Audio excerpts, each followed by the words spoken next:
Have you ever seen a couple that just seems like everything's going well for them? Well, watch closely. I'm going to share with you the unspoken rules of a happy marriage.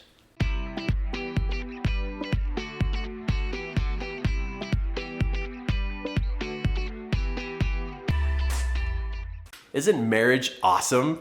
Right? It's like the coolest thing in the world to be married. Who would have thought that being able to be married and go through life together would be such an incredible experience? But sometimes there's those little glitches and those problems you run into, or once in a while you have those big problems you run into. So what are the rules of a happy marriage? Like, what does it take to be able to stay more in that happy zone and not that frustration zone? Because I know I've been married now for over 27 years. Shoot, I need to go ask Kim, but I think it's 27. Does anybody know? 27 years. I'm 27 years. 27 years. And over the 27 years, I keep trying to figure out how to stay in the happy zone. And I figured something out here that really helps out. So I'm going to share with you 5 suggestions to be able to be in that zone of the happy side. Now, you could be in that place in your marriage right now where you're going, that's impossible. It's just frustration zone all the time, Kirk. Well, wherever you're at, just listen. Maybe there might be something here that could help you. Because I know for me, I had to figure it out too. Hopefully this is going to be a shortcut for you. So here, let's go through the steps of the shortcut. First, touch with kindness. And touch a lot. Not in a teasing way where you're pinching each other or poking each other or walking around thumping each other on the forehead, but gentle touch. One of the parts about being married is that you feel like you've been accepted or you feel like you belong. And that's the beauty part of a marriage, is that you feel accepted, you feel like you belong, and you feel like you're important. And touch delivers all 3 of those. You belong, you're accepted, and that you're loved. And that's without even saying anything. Any chance you get to be able to give a little hug, be able to hold your spouse's hand, be able to put your hand on their back, or touch their forearm, or just put your hand on the side of their face. Any and all of that gentle, kind touch literally sends the message of you belong, you're accepted, and you're loved. And what would that do to a marriage if both of you felt that way? Wow, wouldn't that be incredible? I hear sometimes from women, because my wife and I teach a class called Royalty and Romance.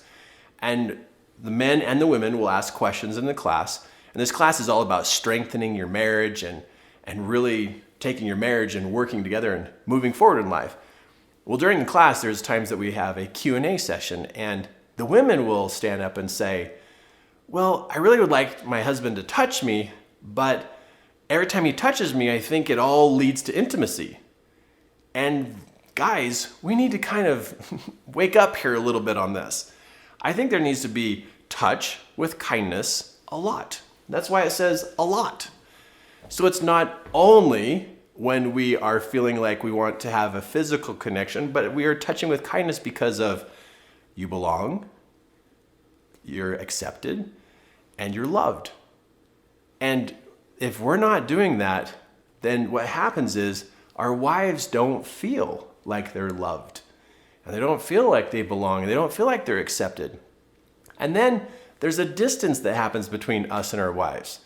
And so for both husband and wives, it's our chance to be able to use touch to send those messages that matter of belonging, feeling accepted, and feeling loved. Number 2 is to talk, but to take turns. Usually in a marriage, there's one who's the dominant talker, and then the other one who is just quiet. And if the person who in the marriage keeps talking a lot and they never give the other person a chance, as every month and year clicks by in the marriage, that behavior gets more set in stone. Meaning the one who doesn't talk is just not going to talk. And the one who's talking a lot is always going to talk a lot. That does not mean that your marriage is going to be like that forever. Any behavior can change. Any behavior can change. And so what that looks like is if you're the talker, then you ask questions. and allow them to think, and then allow them to talk. But if you don't back down on the talking, they're not going to change. Now, if you're the quiet person and you're not talking, this gives you a chance to begin sharing a little bit more, knowing that they're going to give you a chance to talk and finish your sentence and not take over before you're done talking. You know what that's like. But to be able to talk and take turns. Because when there's an equal balance of talk, there's a very deep connection of love. When it's out of balance with talk, it feels out of balance. It just makes sense, doesn't it? Okay, number 3, an unspoken secret to a happy marriage is also to forgive 43 million times. You know, in a marriage, you're going to be forgiving each other hundreds and thousands of times. Just finally surrender that this is going to happen. And if you think, oh, I hope we never have to forgive each other again, well, just wait till next week. It's going to happen again. But if you and your spouse can be very open and very open to listen to and to extend forgiveness and to fall back in love with each other, you're going to make it as a couple. But I'm going to suggest this. A couple that does not read a book about forgiveness is going to struggle with forgiveness. As a couple, it would be very wise for you to have a book that one of you or both of you is reading and sharing with each other about what you're learning about forgiveness. But I can tell you, every time I meet a couple who is really struggling, one of my first questions I ask is, what's the book that you've been reading about forgiveness? And they don't have one. You talk to people who have an incredible marriage and they're super connected, ask them, what do you know about forgiveness? And they have a list of steps. They have a way that they talk to each other and they know how to forgive. So when I write 43 million times on here, that's real. That's real. And that's also my hint to you that if you want to stay together and you want to have an incredible marriage, there has got to be a book that you're reading about forgiveness. And as soon as you finish that book, get another one.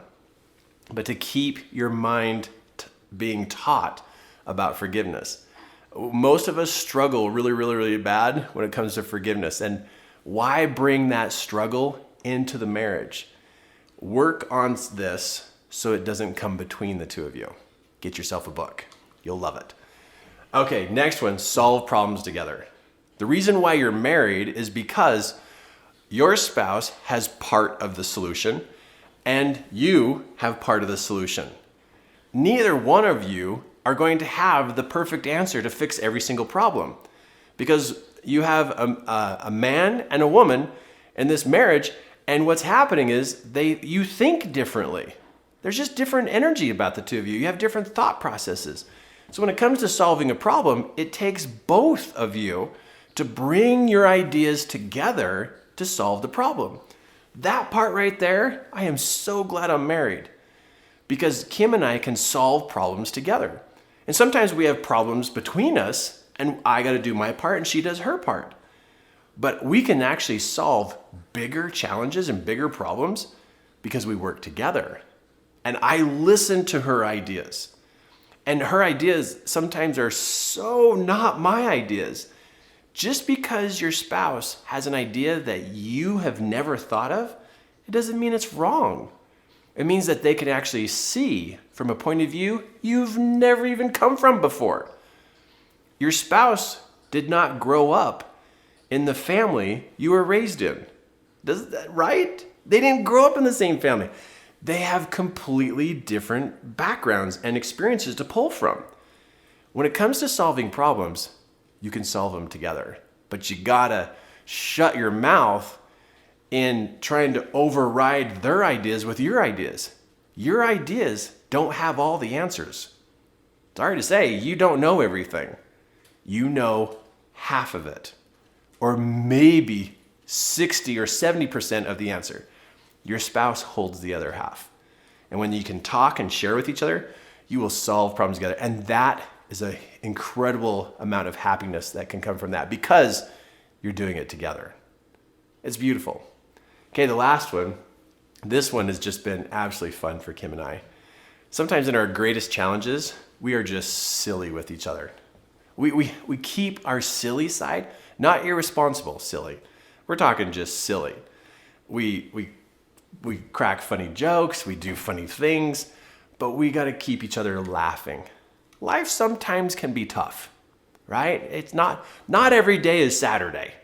Not every day is Saturday. And so we got to be the ones to create the silliness and to do the funny things. And, but if we can find ways to be silly and laugh, laughter is like just the co-companion to happiness, isn't it?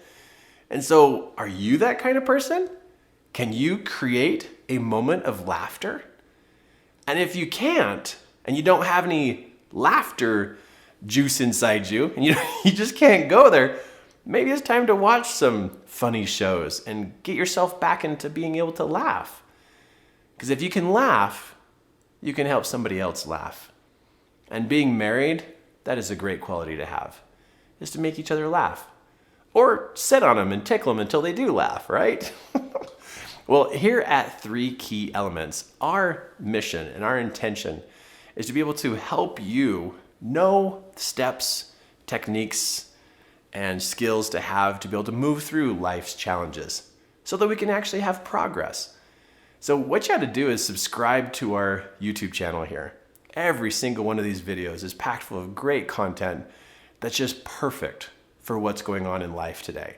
So subscribe. And also go to our 3 Key Elements website and look at the different training classes we have here in Salt Lake City.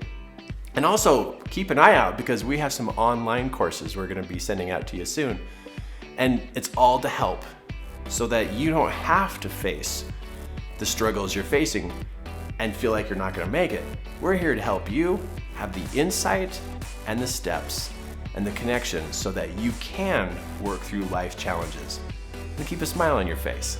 That's what we do here because your relationships matter.